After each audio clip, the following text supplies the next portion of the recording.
Good morning and happy Saturday. So today is Saturday. Tapos meron akong mga bananas dito. Gawin ko siya. Wala akong pang smash guys. Wala akong pang bake kasi dito. Lulutuin ko lang siya using my air fryer. So this is my, so ano na siya, na-smash ko na siya. Then now, I'm gonna add may flour. So wala akong flour guys, but I have breads. So parang meron akong breads dito. Tapos hindi ko na siya gustong kainin. So ito yung gamitin kong flour. Haha.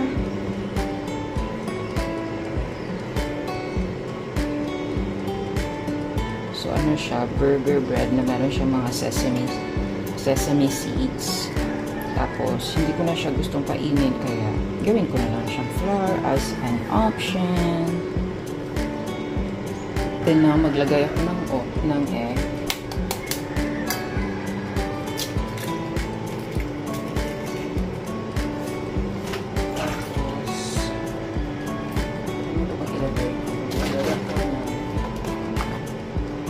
Fresh milk.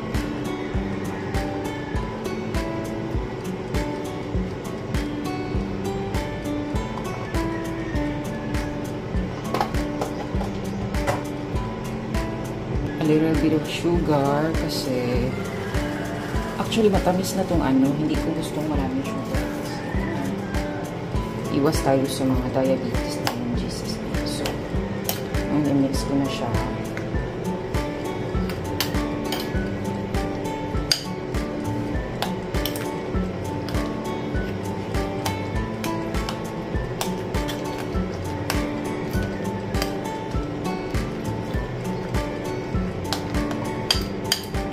Ganito na yung i-packing.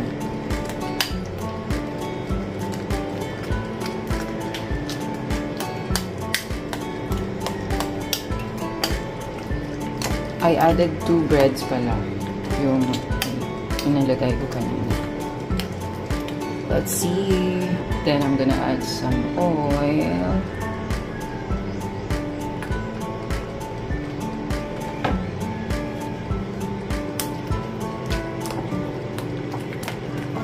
Try lang naman to guys. Huwag kayong mag-expect na too much.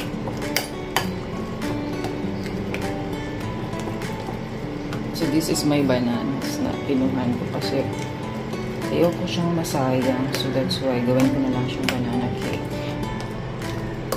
With my own version, you know. Tapos lagyan ko siya ng shredded na Oreo. So, I'm gonna add it.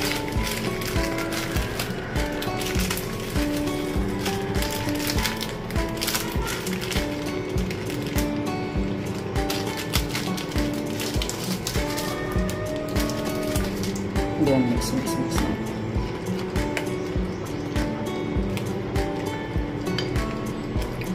Sana talaga mag-work ito. Sana.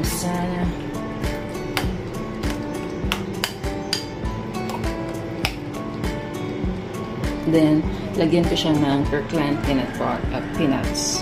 So, ito lang yung nangyari. So, sweet. Hindi ko siya ubusin kasi lagay ko yung iba sa ibabaw later. Kumusta na kaya ang lasa nito?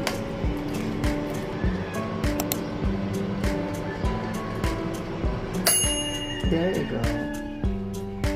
Ngayon, i-open ko na ito. So, ito yung laman niya. Sure, wala talaga siya. So, ang gawin ko, lagyan ko na oil.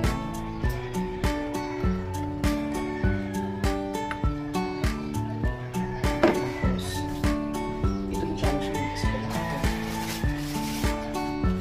wala akong pang-ano-pang sa gilid. Then, after that, lagay ko na ako.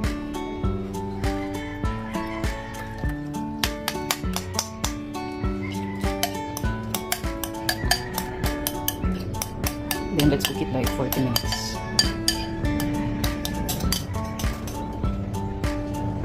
Hindi siya masyadong marami guys. Actually flat lang siya. I-align ko lang dito. My dreams. So yan ang loob niya. So ito yung loob niya. Then i-align ko lang siya ng ganyan. Then, after that, I'm gonna put the nuts, yung peanuts ko.